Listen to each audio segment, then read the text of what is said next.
La propiedad y la creatividad en el marco de la empresa, en el entorno laboral. Es fascinante. Alguien diseña un software que permite que una compañía acabe generando muchísimos ingresos y mejorando sus márgenes. ¿Y de quién es la propiedad intelectual? ¿De la compañía? ¿Del empleado? Bueno, pues de esto vamos a hablar en los próximos minutos con Falcón Abogados. Inteligencia artificial, cambiando la manera de trabajar, de investigar, de innovar, permitiendo a empresas profesionales desarrollar nuevos productos, procesos, algoritmos o soluciones a una velocidad impensable. Hace apenas unos años, y cuando esas creaciones nacen dentro de una relación laboral, pues surge la duda, la cuestión jurídica, titularidad y explotación. Muchísimas gracias, Alejandro Falcón, socio director de Falcón Abogados, por acompañarnos en un episodio más en Capital Radio. ¿Cómo está usted? Nada, muy bien. Muchas gracias, Laura. Y muchísimas gracias a Sonia Matas, socia del Departamento de Derecho Laboral de Falcón Abogados. Socia del Departamento. Sonia Matas, bienvenida, muchísimas gracias por acompañarnos. Muchísimas gracias, encantada de estar aquí. Desde luego es fascinante, el entorno en el que nos encontramos. En un contexto en el que la inteligencia artificial acelera esta capacidad que tenemos las empresas, sobre todo las tecnológicas, ¿no? Las potentes, las innovadoras, para eso, para innovar, sí, para generar nuevas soluciones, nuevos desarrollos. ¿Qué importancia adquiere el activo o la propiedad industrial del activo tecnológico, propiedad industrial e intelectual del activo que se genera en el marco de la empresa? Empresa, trabajador, ¿qué pasa aquí? A ver. Sí, pues como has dicho, Laura, lo has dicho, ahora mismo hay una intensidad importantísima con el tema de la inteligencia artificial a la hora de cómo ha crecido exponencialmente pues el número de solicitudes de pues tanto de desarrollo de software como de otro tipo de activos inmateriales originados por la creatividad de los innovadores de las empresas, ¿no? Y cómo desde el punto de vista estratégico de las empresas se está convirtiendo como algo fundamental, ¿no? A la hora de posicionarse no solamente desde el punto de vista comercial, sino desde el punto de vista obviamente de producción y demás.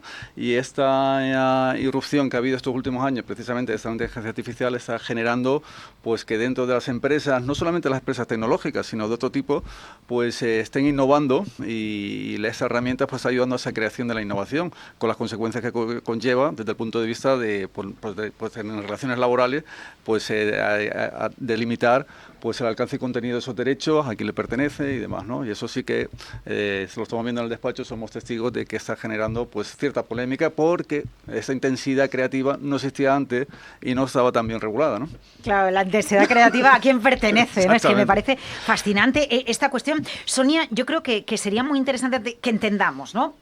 Como punto de partida, ¿qué entendemos jurídicamente por una invención laboral y qué tipo de creaciones pueden quedar comprendidas dentro de este paraguas, de este concepto?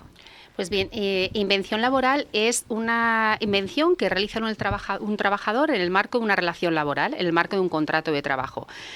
Tradicionalmente hablamos de una invención laboral, referirnos a una patente, una invención, pero hoy se puede considerar invención laboral no solamente esto, sino, pues como hemos dicho, un software, un algoritmo, sistemas de inteligencia artificial, diseños industriales. En definitiva, es cualquier desarrollo que genere un valor para una empresa. Eso es una invención laboral.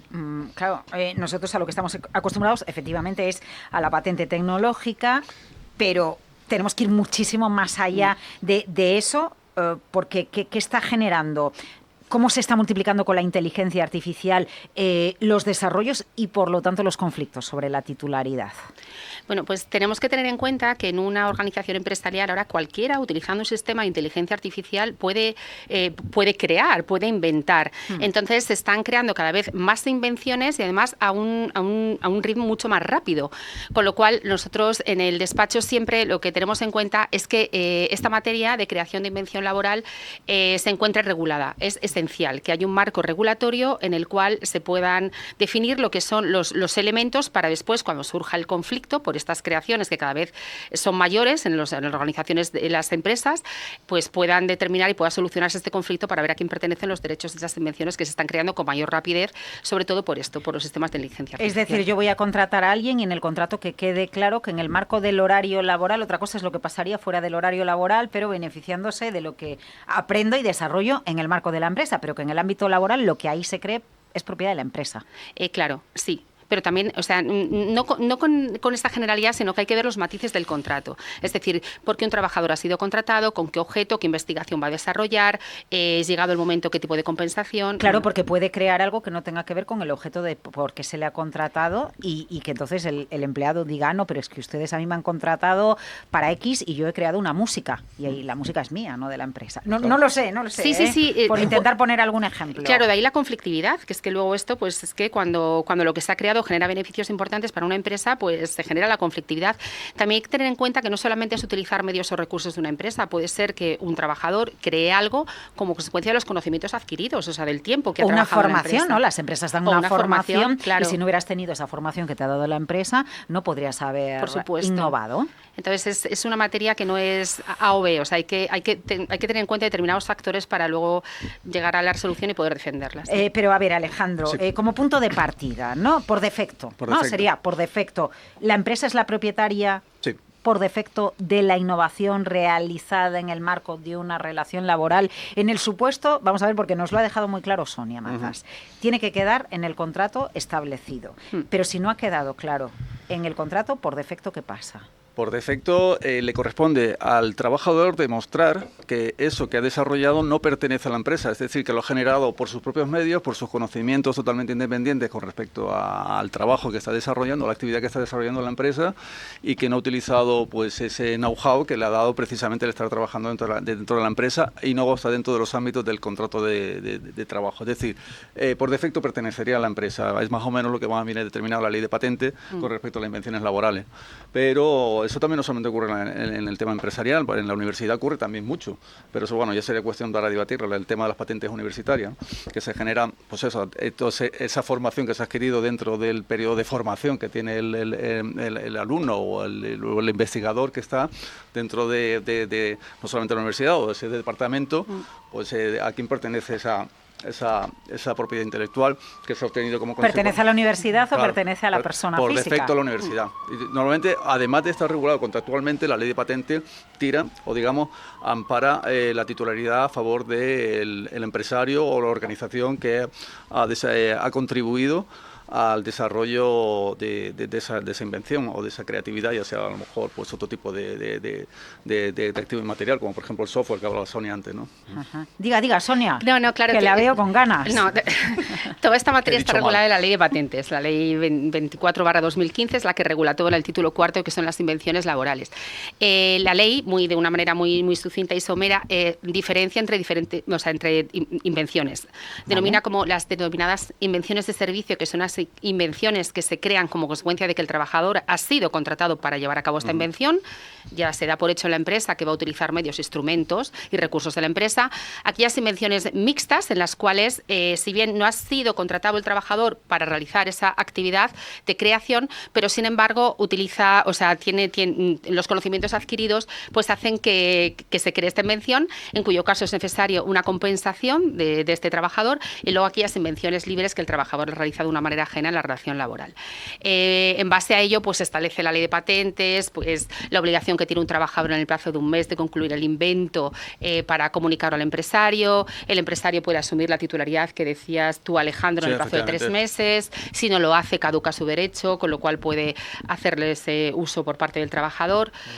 Con lo cual, bueno, de una manera eso es importante, eso es importante determinar, ¿no? Porque muchas veces, pues, como consecuencia del puesto de trabajo que está desempeñando un trabajador y como consecuencia de esos conocimientos que ha adquirido, ha desarrollado pues un invento, tiene la obligación de comunicárselo al empresario, y si el empresario, de comunicarle al empresario, he desarrollado este invento, creo que puede ser útil. Si el empresario no quiere patentarlo, queda libre, una vez que cumpliendo una serie de requisitos formales, queda libre para que, si el empresario no lo quiere, para que el trabajador, digamos, pueda protegerla para sí y adquirir ese derecho en exclusiva y que la patente sea suya, en definitiva, ¿no? Sonia nos recordaba que incluye, respecto a las relaciones laborales, la ley de patentes, ¿no? Entonces, el planteamiento es, ahora pasa más.